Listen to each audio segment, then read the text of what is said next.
Los twins son una herramienta indispensable en Godot y sirven para animar nodos vía código. La idea de los twins es que podemos animar el valor de una propiedad de un nodo, por ejemplo posición, rotación, color y demás, pasando desde un valor inicial hasta un valor final con una cierta duración, lo que también se conoce como una interpolación.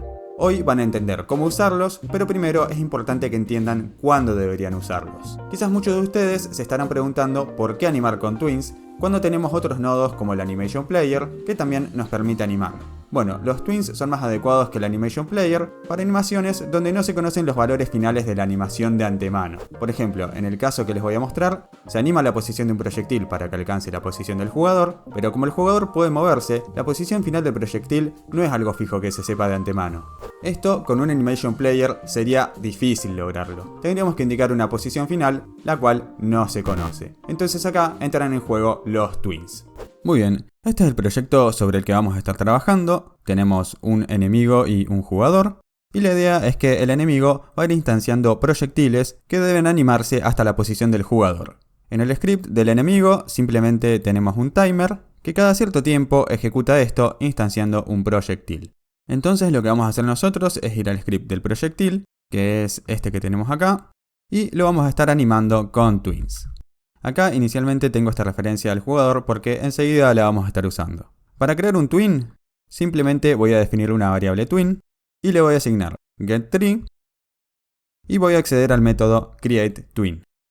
Entonces este twin creado queda guardado en esta variable y lo puedo usar para hacer mis animaciones. Los métodos más importantes que puedo usar con los twins son twinProperty, que interpola una propiedad desde un valor inicial a uno final, es lo que más van a estar usando. Después tenemos twinMethod, que llama un método repetidamente pasando valores interpolados. Ya enseguida vamos a ver qué significa esto. Y twinCallback, que llama un método o emite una señal en un punto específico de la interpolación. También muy útil. Empecemos con twinProperty para animar la posición del proyectil.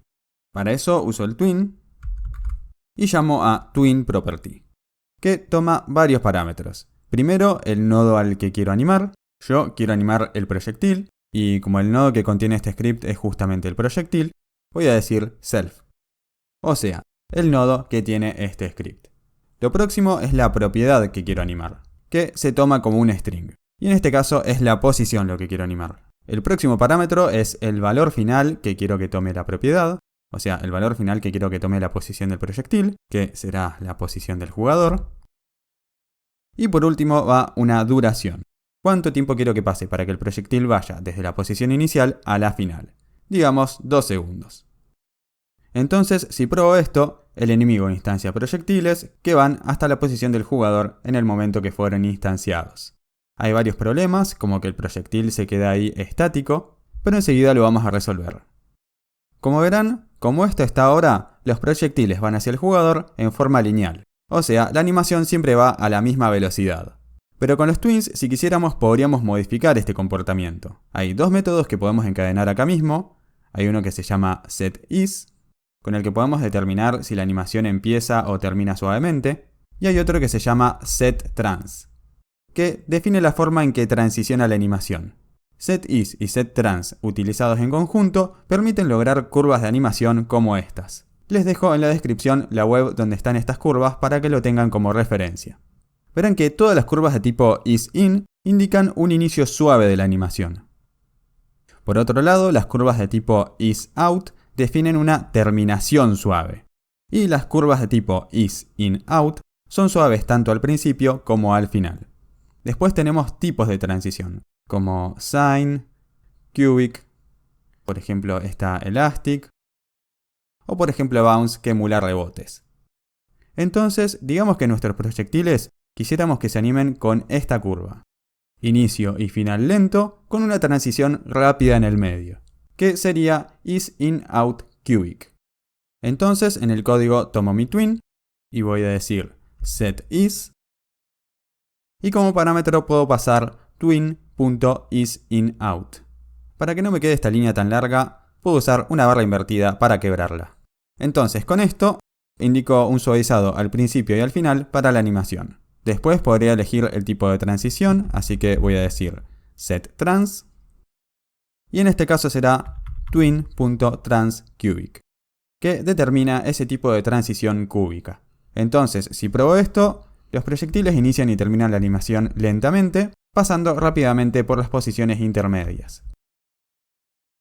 Muy bien, me gustaría ahora que, una vez que se termina de animar la posición, que el proyectil desaparezca lentamente con un efecto de fade out. Para eso, todos los nodos tienen esta propiedad modulate, donde si se lleva el alfa a 0, el nodo se hace invisible. Entonces voy a volver el alfa al máximo, y entonces en el script simplemente podría usar de nuevo twin.twinProperty. Acá podría animar de nuevo a mí mismo con self, lo que no estaría mal, pero es más correcto animar el animated sprite, que es en realidad lo que está representando visualmente al nodo. Entonces voy a tomar una referencia al animated sprite, y acá eso es lo que voy a estar animando. Voy a estar animando la propiedad modulate, que la quiero llevar a un color transparente. Simplemente puedo decir color.transparent. Y vamos a darle una duración más corta, digamos de 0.5 segundos. Entonces acá lo que va a pasar es que primero se hace la animación de la posición, y apenas termina la animación de la posición, va a empezar esta otra animación. Probemos. Se anima la posición, y cuando llega a la posición final se va haciendo transparente hasta desaparecer. Genial. Entonces, de esta forma, tenemos que una animación se hace una después de la otra.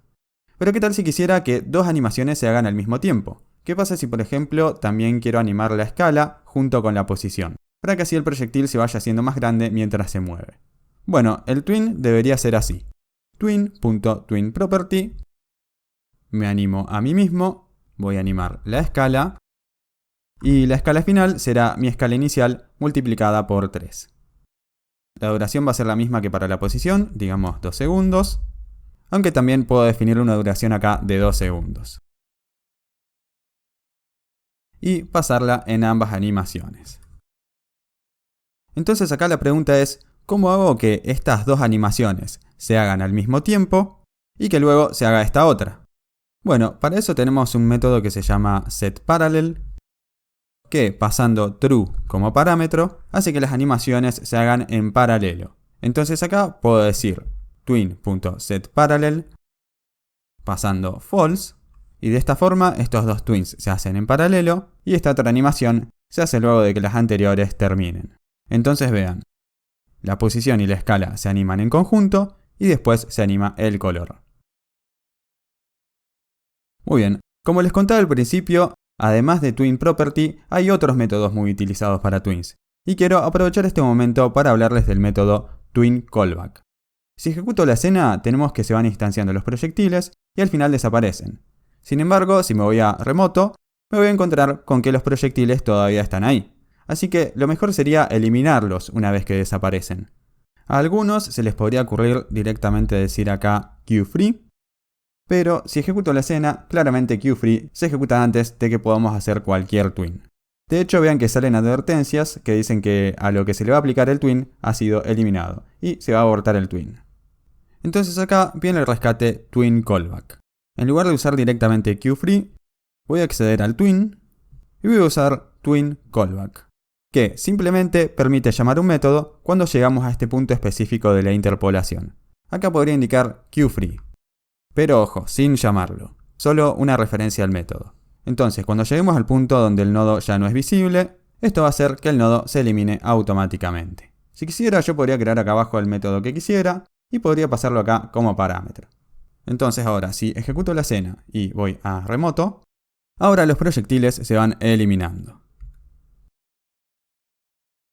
Solo para terminar con este ejemplo, van a notar que si yo me acerco al enemigo, los proyectiles van saliendo más lento. Esto es porque la duración del twin de posición es fija, y entonces el proyectil tiene que recorrer menos distancia en la misma cantidad de tiempo.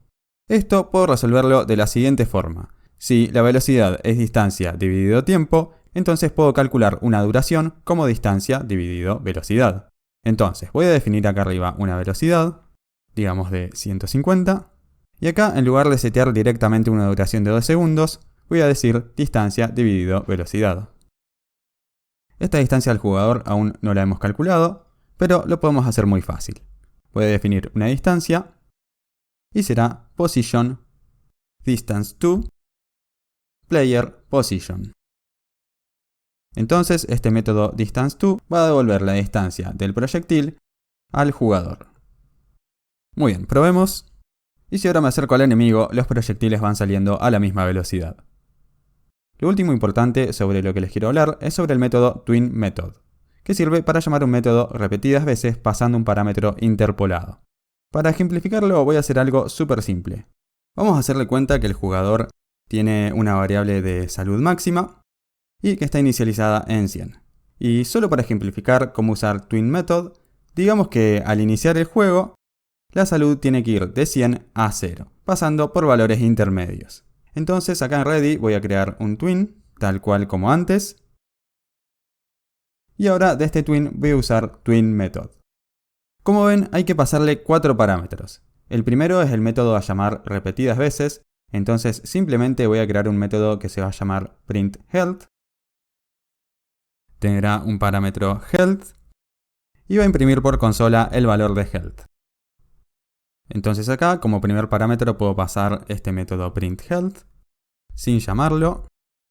El segundo parámetro indica el valor desde donde quiero empezar la interpolación, digamos que es maxHealth. Después, el tercer parámetro es el valor donde quiero terminar la interpolación, digamos que sea 0. Y por último tengo que pasar la duración de la interpolación, digamos que sean 2 segundos. Entonces lo que va a pasar acá es lo siguiente. Se va a llamar este método printHealth, donde este parámetro health va a ir pasando por distintos valores. Va a partir de 100 y va a terminar en 0. Y este paso de 100 a 0 se va a hacer en 2 segundos. Voy a ejecutar solo esta escena del jugador y voy a ver en la consola que health va pasando de 100 a 0 en 2 segundos. O sea, se llamó a este método printHealth con un valor interpolado que fue de 100 a 0 en 2 segundos. Este valor obviamente tendría más sentido que se muestre en algún elemento de interfaz de usuario o algo por el estilo, pero quería mostrarlo en la forma más simple posible. Muy bien, esto va a ser todo. Si les gustó el video no olviden suscribirse, dejar su like, compartir, activar la campanita y demás. Espero que con esto ya tengan un entendimiento básico de Twins y nos vemos en el próximo.